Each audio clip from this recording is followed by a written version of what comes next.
E aí, bom dia. Como vocês estão? Estão bem? Estão felizes? Estão gratos? Que bom! Para você que nos visita hoje, nós estamos em uma série baseada no livro de Isaías.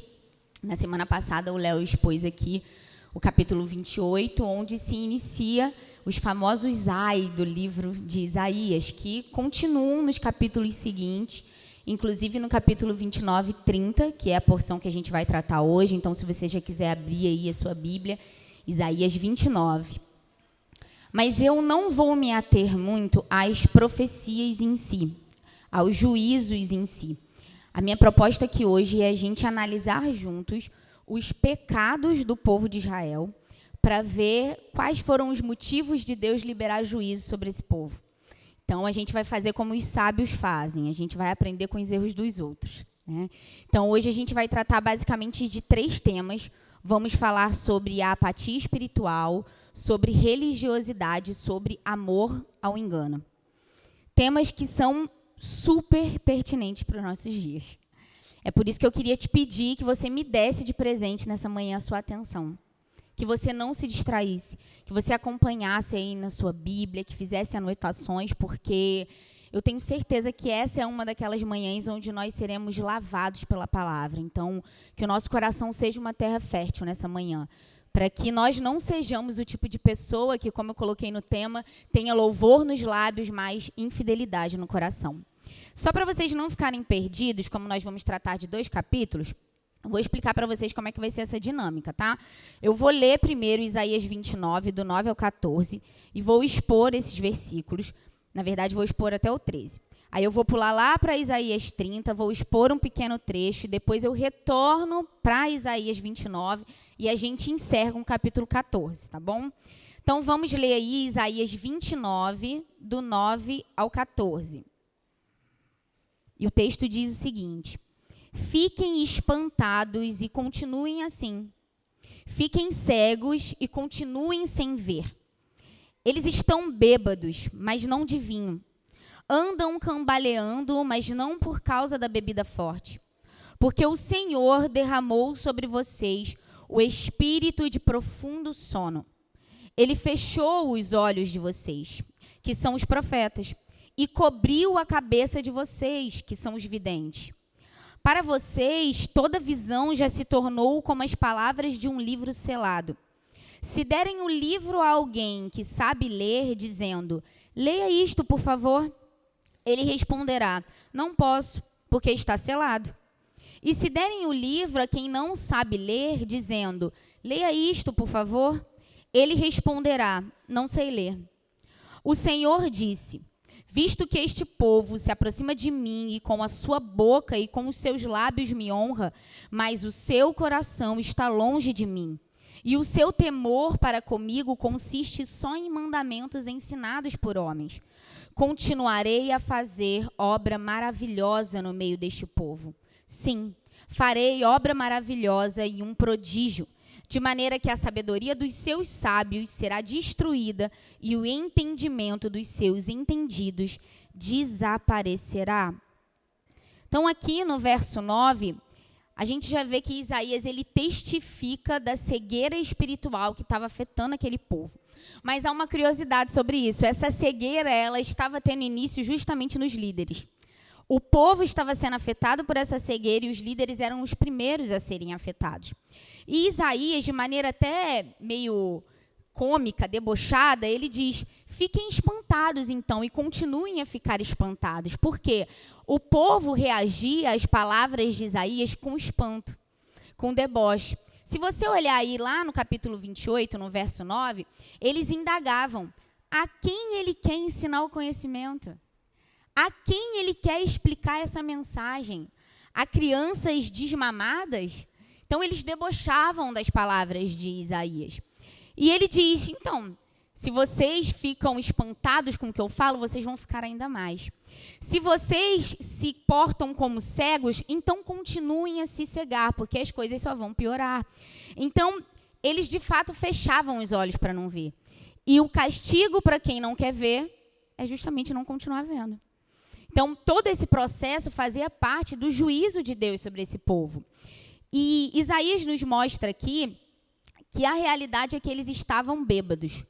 Mas além da bebida física, além dessa embriaguez física, eles estavam em um período de embriaguez mais profunda, que era uma embriaguez espiritual. Mais uma vez, citando o capítulo 28, no verso 7 e 8, nós vemos que Isaías declara que as mesas estavam sujas de vômito, que havia vinho para todos os lados, porque eles estavam realmente embriagados fisicamente. Mas além disso, estavam embriagados espiritualmente. E aí, no verso 10, nós vamos ver, então, a causa dessa embriaguez. Porque o Senhor derramou sobre vocês o espírito de profundo sono. Ele fechou os olhos de vocês, que são os profetas, e cobriu a cabeça de vocês, que são os videntes. O Senhor derramou sobre eles um espírito de profundo sono. O Senhor derramou sobre eles um estado de coma, um estado de paralisia espiritual. Mas, Nath, Deus pode fazer isso? Sim, Deus pode fazer o que Ele quer, porque Ele é Deus. Principalmente se for para cumprir os seus propósitos. Então, sim, Deus pode pegar um povo, levar ele ao fundo do poço, para que naquele lugar eles reconheçam que eles só devem confiar no Senhor e em mais ninguém. E isso é amor. E Ele faz isso conosco também. Então, todo esse processo era um processo de endurecimento de coração que Isaías recebe essa revelação lá no início do seu chamado. Você vai me ajudar a endurecer os corações deles para que eles cheguem no fundo do poço e aí eles reconheçam que somente eu sou o Deus. E aqui, Isaías diz que os profetas, então, eles representavam os olhos do povo. E os videntes representavam a cabeça do povo. Os olhos e a cabeça, eles são essenciais para quê? Para que a gente possa andar. Então, o povo, eles eram guiados pelos profetas e pelos videntes. Então, se estes estavam cegos, consequentemente, todo o povo estava sendo afetado por essa cegueira. Então, como eu falei, a incapacidade deles, essa falta de desejo de ver e ouvir, estava os levando à punição de realmente ficarem surdos e cegos. E aqui no verso 11... nós vamos começar a tratar, então, no 11 e no 12, do primeiro tema dessa manhã, que é a apatia espiritual. E o texto diz o seguinte: para vocês, toda visão, ela já se tornou como palavras de um livro selado. Então, Isaías declara que essa cegueira e essa surdez deles estava afetando o entendimento de toda a visão. O que seria essa expressão? Provavelmente é uma referência a todas as profecias de Isaías, tudo isso que a gente tem hoje no livro dele ali compilado. Então, eles não conseguiam entender. Eles reagiam dessa maneira, espantados, porque de fato o entendimento deles estava ali paralisado. E Isaías, então, nos propõe uma ilustração. Vamos imaginar isso juntos. É como se ele dividisse o povo ali em dois grupos, e existia um grupo daquelas pessoas que eram os letrados, ou seja, um grupo daquelas pessoas que sabiam ler, e em outro grupo aqueles que não sabiam ler. E então alguém chegava com uma carta selada, lacrada, e entregava na mão daqueles que sabiam ler, do grupo dos letrados. E aí eles olhavam para aquela carta e... que pena. A gente até sabe ler, mas... não tem como, porque está lacrada. Não vai dar para ler. Não tem como. E aí ele pega essa carta, então, e entrega no grupo dos iletrados, daqueles que não sabiam ler. E esses reagem da mesma maneira. Poxa, até daria para a gente deslacrar, mas não vai dar, sabe por quê? A gente não sabe ler. Então, não vai ter como, a gente vai continuar sem entendimento. E o que nós percebemos em comum nesses dois grupos? Espírito de indiferença, desinteresse, apatia espiritual. Nessa semana, a Marcele colocou lá no nosso grupo uma pregação, e eu tinha visto essa pregação na semana passada, é uma pregação da Val Gonçalves, justamente falando sobre apatia espiritual. E nessa pregação, ela cita um termo que eu não me lembrava ou que eu não conheço, que é o termo assídia. E aí eu fui pesquisar mais sobre esse termo. Esse termo ele era utilizado desde os pais da igreja como uma referência à apatia espiritual. Ele deriva do grego e significa negligência ou falta de cuidado. E eu queria que vocês prestassem atenção na definição desse termo. A assídia, também conhecida como assedia, é um termo que se refere a um estado de tristeza profunda, apatia ou falta de cuidado, especialmente em relação a questões espirituais ou deveres religiosos. É considerado um pecado associado à preguiça e ao desinteresse pelas coisas divinas. Isso te lembra algo? Quando eu parei para ler essa definição, eu falei, meu Deus, esse é um dos grandes problemas da nossa atualidade. A realidade é que, como vocês podem ver aqui hoje, os bancos eles estão cheios. E isso se repete em várias igrejas que estão abertas nessa hora. Não é que os bancos estejam vazios, mas a igreja está cheia de crentes apáticos. Crentes sonolentos. Estão dormindo, estão em uma paralisia espiritual. É só mais um culto. É só mais uma pregação. É só mais um estudo. É só mais um versículo. É só mais uma canção. Muitas vezes a apatia é tão grande que a pessoa não consegue nem levantar as mãos. Ela não consegue nem levantar do banco. E a assedia também tem um aspecto da negligência, da falta de zelo. E isso é muito fácil da gente analisar na nossa própria vida. Como você orava há anos atrás? Qual era a maneira que você se relacionava com a palavra há meses atrás? Qual era a maneira como você se comportava no culto há meses atrás? E a verdade é que só a gente pode fazer essa análise. Nenhuma outra pessoa tem como fazer isso por nós. E eu fiquei meditando muito sobre isso e lembrei que nós precisamos nos relacionar com o evangelho, com a vida cristã, como se nós tivéssemos recebido um tesouro. E pensa nisso. Se hoje alguém entrasse aqui na igreja e falasse assim, Bel, esse tempo todo foi um treinamento. Na verdade, você é milionária, você é uma herdeira. Como vocês acham que a Bel ia receber essa notícia? Obrigada. E continuar sentada? De forma nenhuma. Mas nós estamos aqui semana após semana, dia após dia, lendo nas Escrituras que nós fomos salvos, que fomos resgatados do inferno, que recebemos todas as bênçãos espirituais, que há graça para nós para obedecer, que Deus nos quer por perto e a gente responde como? Com apatia, com indiferença, com sonolência.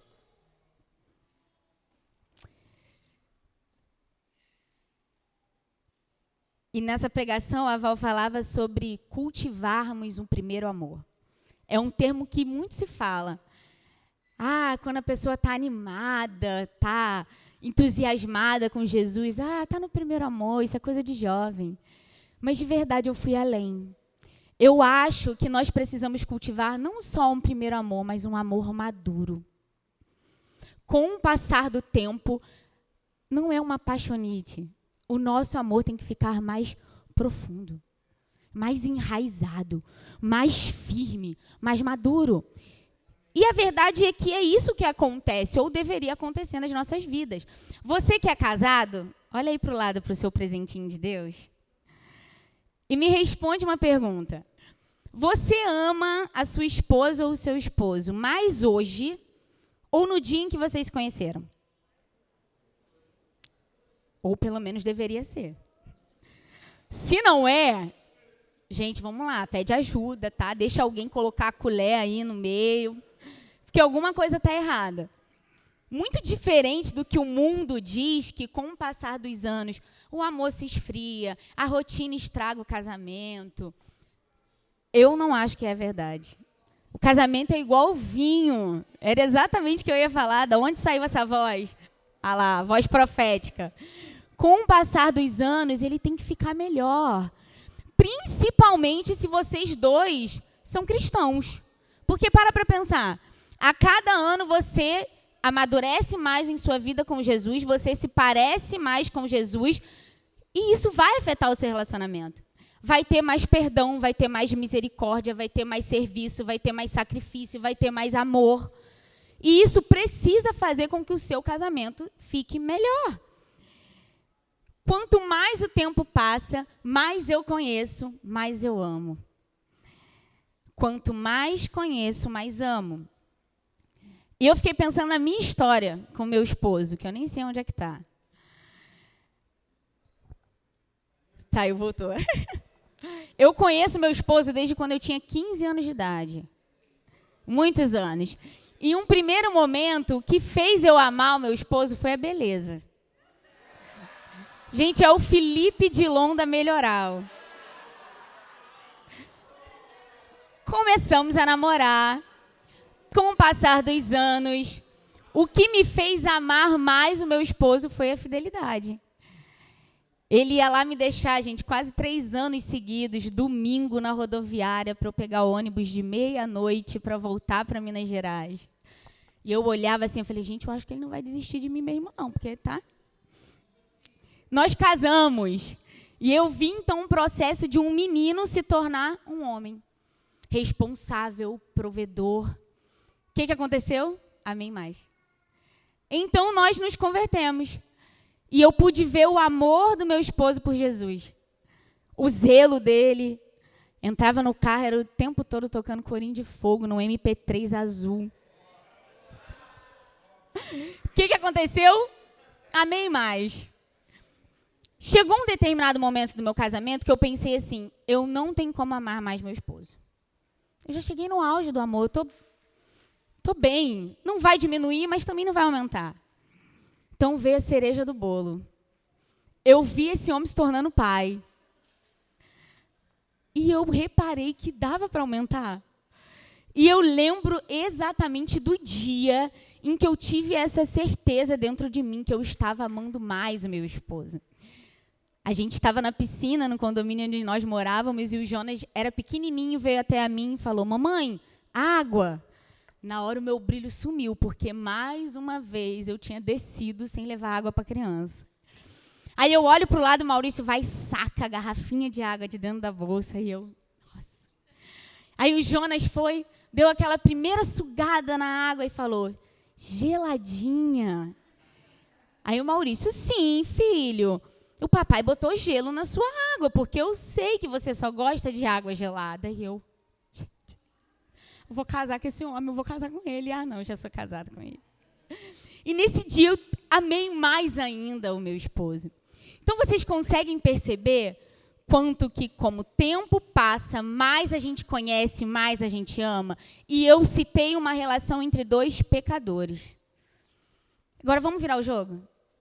Imagine a nossa relação com Deus, com o ser mais incrível de todo o universo. Uau! Ele é belo. Amo mais. Uau! Ele é fiel.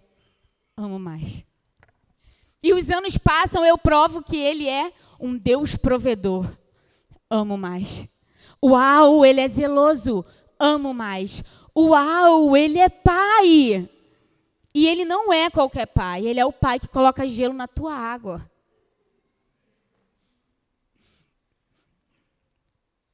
Não há espaço para apatia, para indiferença em uma relação com um Deus assim. É por isso que nós não podemos nos acomodar. Nath, você está dizendo que você nunca passou por momentos como esse? Mentira. Eu já passei por momentos de frieza espiritual. Todos nós aqui. Mas ela precisa passar. A apatia espiritual precisa passar. Se toda a sua vida cristã se resume à apatia espiritual, algo está muito errado. E o que fazer quando esse sentimento nos acomete? A primeira coisa que você precisa fazer é assumir. É parar de se esconder. Não adianta. Assuma. Peça ajuda. primeiramente a Deus, óbvio que é para onde a gente deve correr, e também para os irmãos. Eu fiquei pensando que é nesse momento que a igreja é essencial. A nossa tendência ao estar vivendo um momento de apatia é fazer o quê? Se isolar. Mas é justamente nesse momento que a gente precisa dos irmãos e que a gente precisa da igreja. Porque é um momento que você está mal e você chega aqui e você não tem vontade de orar, você não tem vontade de cantar, você não tem vontade de fazer nada. E um irmão vem e ora por você. É um versículo que toca diferente no seu coração. E o que acontece? Você sai daqui melhor do que quando você chegou. Então, não se afaste. Como eu falei, a apatia espiritual, ela precisa passar.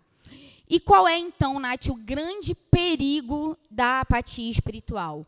Sem dúvidas é que ela é a porta de entrada para outros pecados. Tudo começa com o nosso distanciamento de Deus. É por isso que nós precisamos lutar contra a apatia, lutar contra esse sentimento. Porque todos os outros pecados vão ser muito mais fáceis de nos ganhar se nós estivermos distantes de Deus. Então, se esse é o seu caso, meu irmão, eu queria te convidar nessa manhã. Não demora. Peça ajuda, se arrependa, busque no Senhor mudança de vida realmente. E o segundo tema que nós vamos tratar hoje é o tema da religiosidade. Aí no verso 13. O Senhor disse, visto que este povo se aproxima de mim e com a sua boca e com os seus lábios me honra, mas o seu coração está longe de mim, e o seu temor para comigo consiste só em mandamentos ensinados por homens. Observem um detalhe desse texto. Quem está fazendo essa acusação? É o próprio Deus. O Senhor. Imaginem, ele lá de cima em seu trono, olhando para toda a terra, como nós cantamos aqui nessa manhã, e declarando, hipócritas. O louvor deles está saindo, as mãos estão levantadas, mas esse louvor não é fruto de um coração que me conhece. O coração está cheio de infidelidade. Aqui, Isaías ele está indo contra uma religião meramente externa. Há uma religião de aparências. E é muito perigoso, presta muita atenção que eu vou te falar. É muito perigoso confundir presença física com fidelidade espiritual. Presença física não é sinônimo de fidelidade espiritual. Não basta vir em todos os cultos. Não basta ocupar uma cadeira. Não basta participar, congregar em uma igreja saudável que tem pregação expositiva. Não basta ser pastoreado por um pastor sério.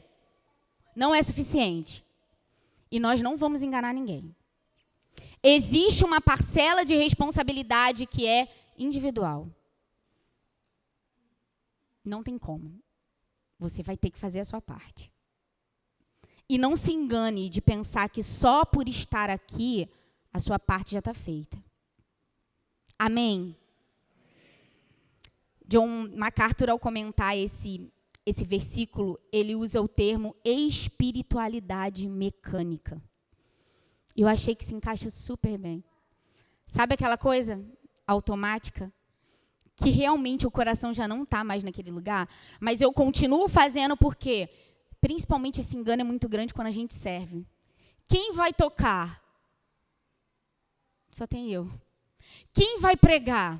Só tem eu. Quem vai ficar com as crianças? Só tem eu. Então a gente entra em um processo de uma religiosidade mecânica, fazer as coisas no automático. Mas esse não é o ideal, irmãos. Inclusive, Jesus ele utiliza esse texto lá em Mateus 15, quando ele alerta os fariseus a respeito de sua religiosidade, a respeito dessa religião que era uma religião mecânica. E eu queria muito fazer agora com vocês uma dinâmica. Eu gostaria que vocês criassem aí na mente de vocês a imagem de um homem e de uma mulher que só de olhar vocês apontassem e dissessem, isso é um religioso, essa é uma religiosa. Criem aí na mente de vocês esse personagem, essa imagem de um homem e de uma mulher que vocês só de olhar vão declarar, é um religioso, é uma religiosa. Já foi? Eu não tenho bola de cristal, tá? Mas eu acho que a maioria aqui imaginou um homem de meia idade, de terno e gravata, com uma Bíblia enorme debaixo do braço. Ou uma senhora de cabelo grisalho, coque, com uma saia jeans ali no joelho. Alguém aqui nessa sala imaginou um jovem descolado, de touca, cheio de tatuagem, com uma blusa escrito: os dias de cão estão chegando ao fim? Alguém? Ninguém, né? Alguém imaginou uma menina descoladinha, de vestido, tênis, cabelo raspado, piercing no nariz? Alguém? Vocês conseguem perceber que, como para nós, os religiosos não fazem parte da nossa bolha? Eles são de outra bolha? Mas, Nath, eu tenho uma tatuagem escrita Corandel. Mas, Nath, eu ministro usando boné. Mas, Nath, eu tomo até um vinho com a minha esposa final de semana. Nath, eu ouço música secular. Definitivamente eu não sou um religioso. Será? Presta atenção nisso que o Espírito Santo ministrou no meu coração. Assim como um terno e gravata não caracterizam um religioso, uma tatuagem no braço e um boné na cabeça não faz de você um não religioso. O importante não é o exterior. O importante continua sendo o interior. Talvez essa sua aparência, as tatuagens, as blusas descoladas, elas só sejam uma capa. Uma capa de apaixonado por Jesus, radical, livre, alcançado pela graça. Mas lá no fundo, ela esconde um religioso, um moralista, que está tentando com todas as suas forças conquistar a sua própria salvação. Através da sua obediência, através das suas boas obras, através dos seus feitos. Talvez lá no fundo você ainda não tenha convicção de que você foi eleito e de que você vai permanecer até o fim por causa da graça que opera em você, não pelas suas obras. Talvez lá no fundo você esteja aqui, mas você ainda não se sinta amado por Deus. E você está lutando para tentar conquistar o amor. Olha para mim, Senhor. Ai, de novo isso aconteceu comigo, é porque Deus não me ama. É porque Ele não quer. Talvez te falte mergulhar no oceano da graça. Talvez te falte mergulhar no oceano da graça. Esse é o nosso lugar. É um lugar onde as coisas ficam mais leves. Eu não estou falando aqui sobre não fazer a nossa parte, mas é entender que a salvação, ela não é por obras. A nossa salvação é por fé. E eu não poderia deixar de citar o nosso estudo de terça-feira, o livro Igreja Centrada, do Tim Keller, porque ele me chocou ao apresentar 3 maneiras de responder a Deus. Vocês se lembram disso? A minha vida inteira eu pensei que fossem 2. E ele diz que nós podemos aceitar a Deus, nos submetendo de todo o coração ao senhorio de Cristo e obedecer a Ele. Ou nós podemos rejeitar a Deus, fazendo simplesmente aquilo que a gente quer fazer, vivendo a vida como a gente bem quer. Ou nós podemos rejeitar a Deus ao seguir a Deus e fazer a vontade dele simplesmente para ser salvo.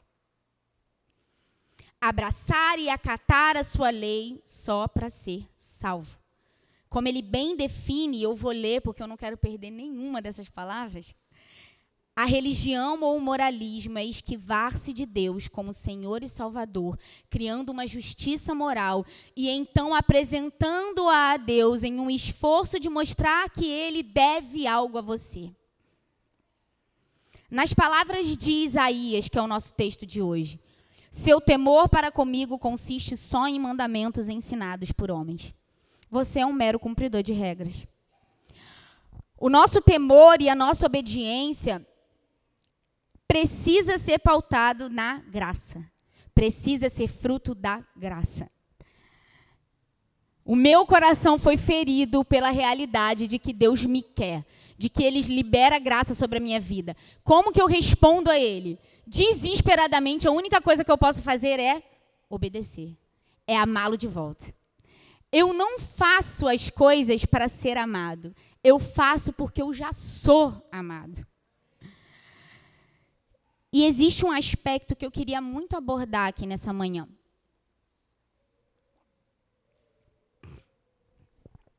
Preste atenção nisso.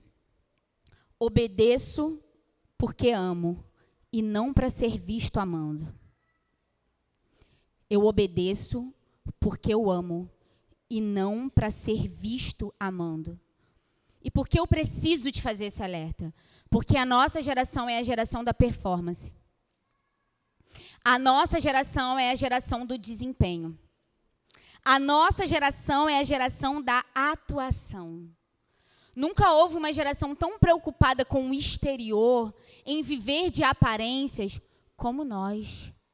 É por isso que esse alerta merece a nossa atenção. A nossa geração é sim aquela que entra no quarto, que fecha a porta, que convida Jesus, mas que coloca um celular para filmar as nossas lágrimas para Ele. Não faz sentido. Eu nunca colocaria um celular para filmar o meu momento de intimidade com meu esposo. A nossa geração é a geração que está mais preocupada em filmar o culto do que em aproveitar e se render àquele Deus que está no culto.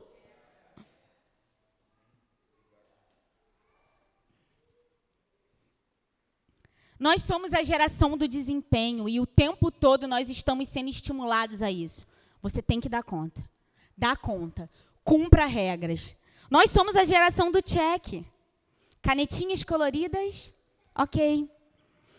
Plano de leitura, ok. Livros, ok.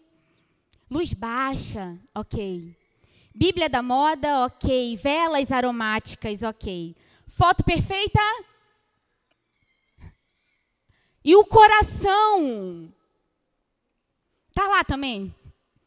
Inteiro, entregue, contrito, arrependido, sedento.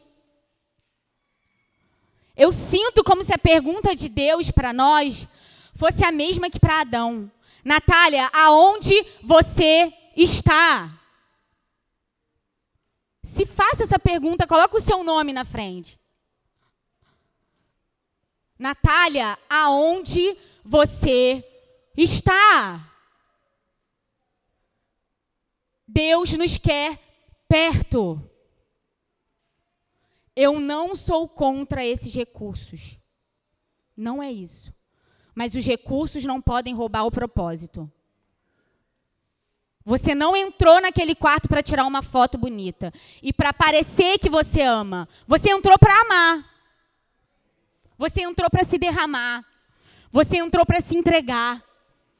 Você não veio ao culto para fazer um vídeo bonito. Isso pode acontecer e que bom que aconteça, irmãos. Não é isso. Mas que antes de fazer um vídeo legal, a sua preocupação seja: eu já entreguei tudo. E eu vou entregar mais uma coisa. Eu vou filmar isso aqui e vou postar para que outras pessoas sejam edificadas. Uma coisa não pode substituir a outra. A busca do Senhor continua a mesma. Ele deseja adoradores que o adorem em espírito e em verdade. É isso que Ele quer. Essa é a busca dele. E, irmãos, isso aqui que eu estou falando é pesado. Sabe por quê? A gente vai precisar desconfiar de nós mesmos. A gente vai precisar sondar o nosso coração. E esse não é um processo fácil. Mas eu creio que é um caminho para nos livrar, muitas vezes, da religiosidade que há em nós. E qual é, então, Nath, o grande perigo da religiosidade? Para mim, sem dúvidas, é que a religiosidade, ela deturpa a imagem de Deus. Ao invés da gente se relacionar com Deus como um pai que Ele é, a religiosidade faz com que a gente se relacione com Deus como se Ele fosse um chefe, que só está interessado nas nossas metas. Tem muita gente que acha que Deus, Ele é um velhinho mal encarado, que fica lá no trono dele, olhando para a terra, com um anjo auxiliar do lado, com uma prancheta, analisando a nossa vida. Olha lá, Natália, ó, acordou tarde de novo, atrasada. Não fez devocional. Tira o ponto dela, vai. Aí, ó, se irou no trânsito. Tira mais um ponto. Ah, bonitinha lá, tá lendo a Bíblia na hora do almoço, gente. Dá um pontinho para ela, né? Tão legal. Ih, deu esmola. Coisa linda, raro isso nesses dias. Dá um pontinho para ela, vai. Nossa, não respondeu a mãe no WhatsApp. 2 pontos, porque isso é ruim, isso é pesado. Tem muita gente que se relaciona com Deus como se fosse desse jeito, e não é. É por graça, não é por obras. E nós precisamos de verdade descansar nisso e aceitar esse convite do Senhor de mergulhar nesse oceano da graça. Que o Senhor nos ajude realmente, irmãos, nesse processo. E o terceiro tema que nós vamos tratar hoje é o amor ao engano. E para isso eu gostaria que você fosse lá no capítulo 30 de Isaías. Nós vamos ler do 9 ao 11. Eu prometo para vocês que eu vou ser rápido, eu não vou demorar, tá? Isaías 30, do 9 ao 11. Porque este é um povo rebelde, são filhos mentirosos, filhos que não querem ouvir a lei do Senhor. Eles dizem aos videntes, não tenham mais visões, e aos profetas, não profetizem para nós o que é reto. Digam-nos coisas agradáveis, profetizem ilusões, desviem-se do caminho, afastem-se da vereda, não nos falem mais a respeito do Santo de Israel. Muito pesado esse texto, irmãos. Israel, ele se comportava como um filho rebelde. Sabe quando seu filho não quer te ouvir? Então, era exatamente desse jeito que eles se comportavam. E eles estavam desencorajando aqueles profetas e videntes que eram os remanescentes, como Isaías, que estavam ali para declarar as verdades do coração de Deus. E quando eles vinham com essas profecias, eles diziam, não, isso aí não, por favor, de novo, os mesmos conselhos. Por favor, digam para a gente coisas agradáveis. Ou seja, não fale aquilo que me confronta e me desafia. Profetizem ilusões, falsas esperanças ou crenças que não são baseadas na verdade. Em outras palavras, gente, mente para mim, por favor. Tem como? Tem como parar de só ter pregação nessa igreja que fala sobre santidade, sobre pureza, sobre disciplina, sobre amar a Deus de todo o coração? Tem como parar de falar que eu tenho que ser generoso? Tem como parar de falar que eu tenho que servir? Tem como parar de falar que eu preciso entregar a minha vida como um sacrifício vivo para o Senhor? Ninguém profetiza um carro, uma casa. Que isso, gente? Toda semana é a mesma coisa. Mente para mim, por favor, diz que está tudo bem. Não é isso que muitas vezes o nosso coração está ali gritando? Mas nós falamos muitas coisas boas. Falamos da graça que te alcançou, falamos que Jesus morreu pelos seus pecados. Essas são verdadeiramente as coisas boas que se devem profetizar. Mas a real é que as pessoas não querem. Naturalmente, nós queremos ser enganados. A verdade é que a gente gosta de ouvir coisas boas, coisas que são confortáveis. Vocês querem ver a prova disso? A última modinha que saiu aí na internet. Site GPT, qual é a minha bênção? Você é luz. Você é abençoado. O seu sorriso ilumina todos os lugares. Ninguém nem nunca viu a cor do dente dessa pessoa, porque ela não ri para ninguém. Mas o site GPT falou que o sorriso dela ilumina todas as coisas. Você é o ponto fraco de Deus.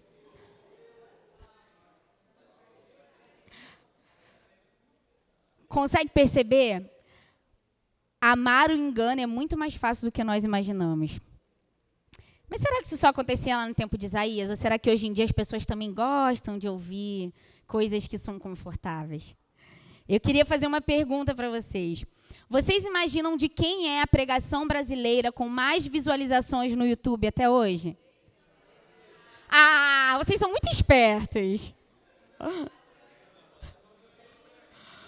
Qual é o plano de Deus comigo, de Dave Leonardo, com mais de 11 milhões de visualizações desde fevereiro de 2024?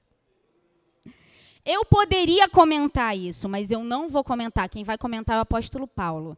2 Timóteo 4, verso 3 e 4. Pois virá o tempo em que não suportarão a sã doutrina. Pelo contrário, se rodearão de mestres segundo as suas próprias cobiças, como que sentindo coceira nos ouvidos. Eles se recusarão a dar ouvidos à verdade, entregando-se às fábulas. É a realidade. Talvez na nossa bolha, a gente já está espertinho para discernir entre esse evangelho coach e o evangelho real. Mas eu gostaria de te propor uma outra reflexão. Para pensar sobre o amor ao engano. Você se aproxima de pessoas que te falam a verdade ou procura estar rodeado só daquelas que nunca te confrontam? Você pede conselhos para pessoas sábias ou para aquelas que, no fundo, você sabe que vão falar aquilo que você quer ouvir? Você prefere fazer compras com a sua amiga que te diz assim, você merece, compra. Ou com seu marido que fala assim, ó, esse mês não dá não, segura. Fala a verdade. Essa reflexão aqui é para te fazer agradecer se você tem um amigo que te fala a verdade. Se você tem um chato ou uma chata para chamar de seu, agradeça a Deus nesse momento, porque essa pessoa está te ajudando a se livrar do amor ao engano. Abel tem 2. Falei nada. Amigos de verdade são aqueles que nos falam a verdade. Nós precisamos buscar esse tipo de relação, onde eu não só falo a verdade, mas eu também não tenho problema de ouvir a verdade. Porque eu não quero ser levado pelos desejos do meu coração. Eu lembro muito do texto lá de Romanos, vocês se lembram? Um dos piores castigos que Deus pode dar ao povo é entregar a si mesmo. Você quer acabar com a tua vida? Faz tudo que te faz feliz. Tudo que te faz feliz. Tudo que te faz sorrir. Você vai destruir a sua vida legal. Então, é muito fácil a gente se deixar levar pelo amor ao engano. E qual é o grande perigo, Nath, do amor ao engano? É que você vai se tornar escravo dos seus desejos. O seu coraçãozinho, ele é uma fábrica de ídolos. E ele é insaciável. Você vai gastar toda a sua energia em uma coisa e quando você conquistar, você vai estar já vendo que existe uma outra coisa, um outro desejo, uma outra direção. E viver para ser feliz é uma vida de escravidão. Se você continuar nesse caminho, meu amigo, você vai se dar mal. Então, nós precisamos buscar essa liberdade. É uma liberdade que você só vai encontrar no Evangelho. Em nenhum outro lugar. Vamos voltar, então, a Isaías 29. E aqui eu já estou perto de acabar, tá? Isaías 29, 14. Continuarei a fazer obra maravilhosa no meio deste povo. Sim, farei obra maravilhosa em um prodígio, de maneira que a sabedoria dos seus sábios será destruída e o entendimento dos seus entendidos desaparecerá. Em meio a essa realidade de apatia espiritual, de religiosidade, de amor ao engano, Deus ele vai responder com juízo e graça. A realidade é que todos aqueles que são sábios serão destruídos, todos os que são inteligentes serão destruídos e só vai ter um que vai ficar de pé. O único que é digno de toda a nossa confiança. Esse texto que nós lemos, um trecho dele, foi escrito por Isaías 700 anos antes de Cristo. Como eu citei aqui, lá em Mateus 15, Jesus ele também cita esse texto. E hoje, 2.700 anos depois, Se Isaías ou Jesus viessem pregar nesse púlpito, vocês acham que eles falariam algo diferente? Seriam as mesmas palavras. Porque parece que nada mudou. A realidade é que nós ainda lutamos com esses pecados que eu falei aqui hoje.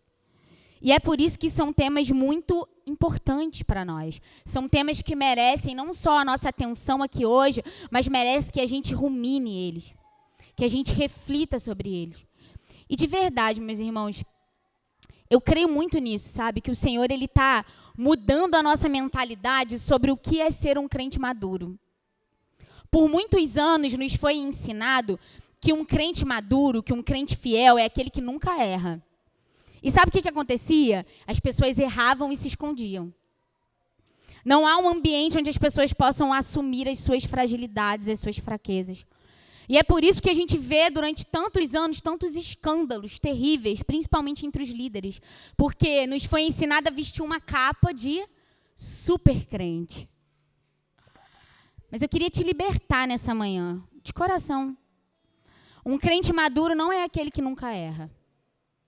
Um crente maduro pode sim passar por momentos de apatia espiritual. Um crente maduro pode, ao sondar o seu coração, observar que existe religiosidade. Que talvez ele estava fazendo alguma coisa só para aparecer e ser visto. Um crente maduro pode sim ser levado pelo desejo do seu coração. Mas sabe qual é a diferença do maduro, do fiel? É o arrependimento. Ele é fácil em se arrepender. Ele é rápido em se arrepender. Ele não fica pegando poeira e jogando para debaixo do tapete. Depois eu vejo isso. Não. Ele faz como Davi. Senhor, sonda o meu coração. Vê se há em mim algum caminho mau. Eu quero mudar.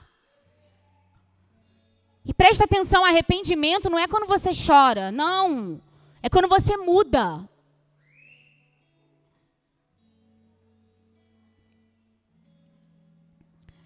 Fidelidade não é perfeição. É ser íntegro de coração. Fidelidade, maturidade espiritual tem a ver com reconhecer as nossas falhas, as nossas fraquezas e principalmente a nossa dependência de Deus. Sem Deus, você é isso aí mesmo. Sem Deus, como nosso irmão Davi diz, você é um miserável. Essa é a realidade de quem somos. Eu queria muito te pedir, de verdade, ore ao Espírito Santo nessa hora. Ele é quem nos convence do pecado, da justiça e do juízo. Peça para que o Espírito Santo toque o seu coração. É tempo de aproveitar as oportunidades. Tirar a máscara, descer do palco, rasgar o coração, se expor, pedir ajuda. É tempo de desconfiar de si mesmo e talvez você vai se decepcionar. Porque você achava que você estava em um nível, mas você não está. Mas é essa decepção que vai nos conduzir ao arrependimento e vai nos fazer mudar de verdade. Que seja esse tempo para nós, meus irmãos. Que nós não sejamos o tipo de pessoa que tem um louvor nos lábios, mas infidelidade no nosso coração. Amém?